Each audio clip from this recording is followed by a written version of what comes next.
So hello everyone, today I'll be discussing my GIM interview experience in the regular round. So my slot was for 1st March, that was a Sunday, and in the first slot of the day, that is 9 a.m. to 1 p.m.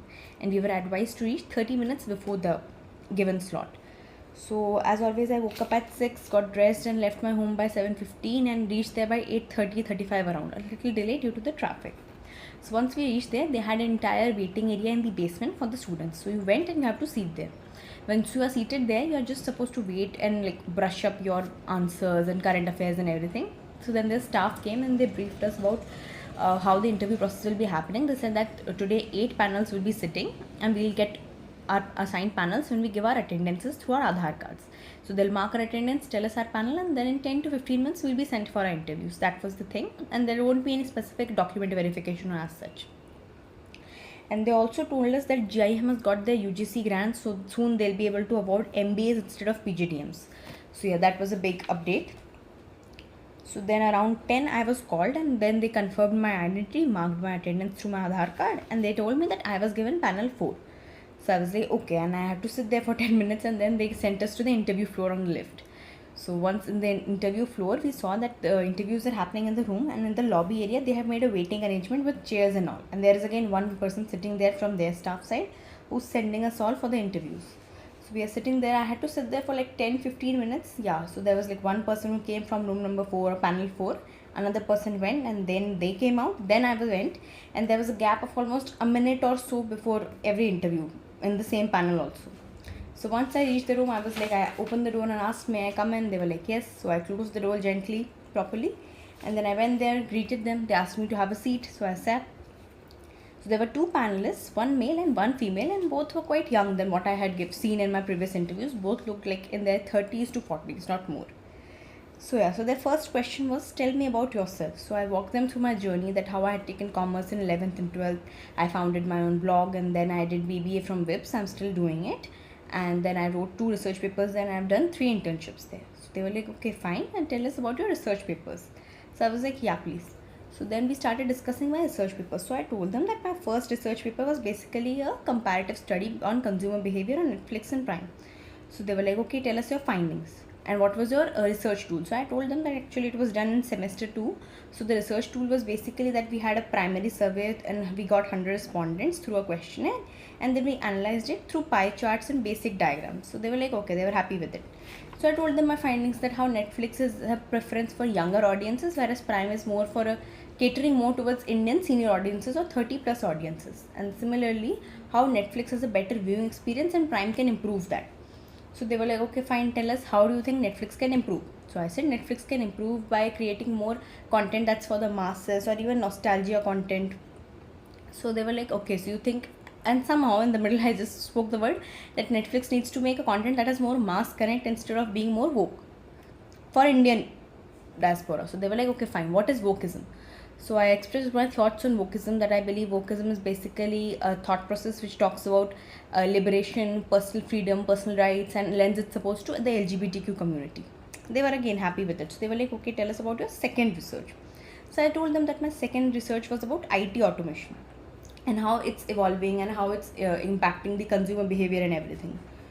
So they were like, okay, fine. But you do not have a technical background. So why did you do technical research? So I told them that I actually co-authored it with another my friend who happens to be an engineering student.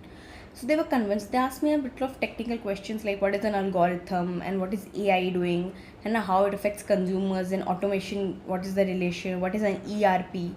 They asked me a few technical questions also, which I politely refused, and I do not have much technical knowledge on this field, and they weren't too stuck up on it. So they were like, yeah, okay, they were fine with it, quite comfortable.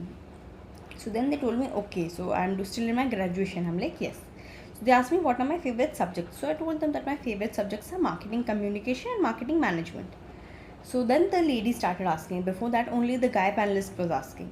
So then the lady started asking, okay, fine, tell me the difference between marketing and advertising. So I smiled there because my recent blog is also on the same topic, because I had undergone this question in a mock interview. So they were like, okay, fine. So I told them whatever definitions and whatever I have prepared. So she was like, okay, fine, what is branding then?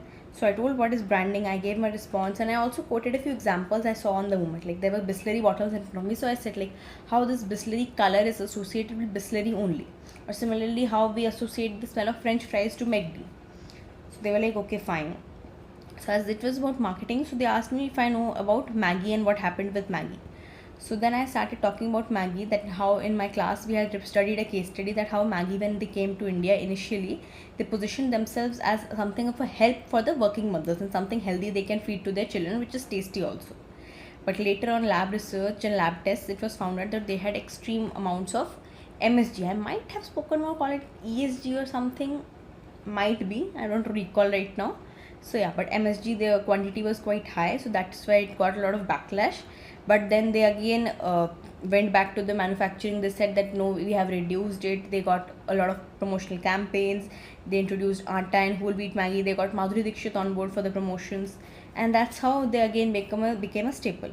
And Maggie is backed by Nestle, by the way. So I told them all this. They were satisfied with this. Then they said, okay, let's discuss current affairs.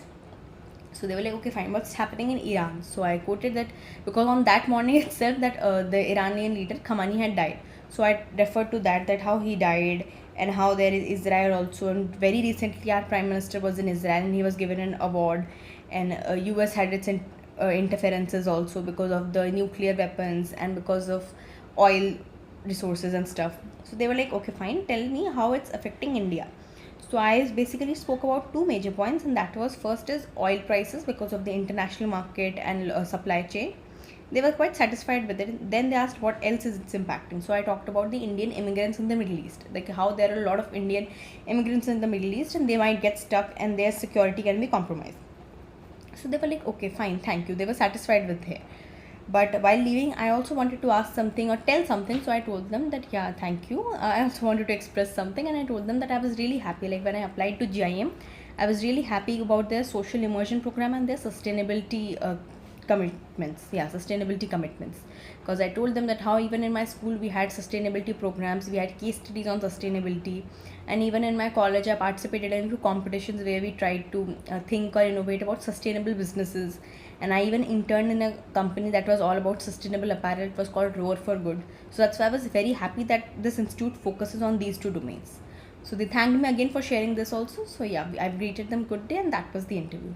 So I left my interview quite happy and content. I might have had a bit of a fumble or fact check somewhere in few like nuances and all. Like I might have pronounced MSG as ESG or something, but whatever, overall more or less it went well. And for more such interview experiences, please follow my channel.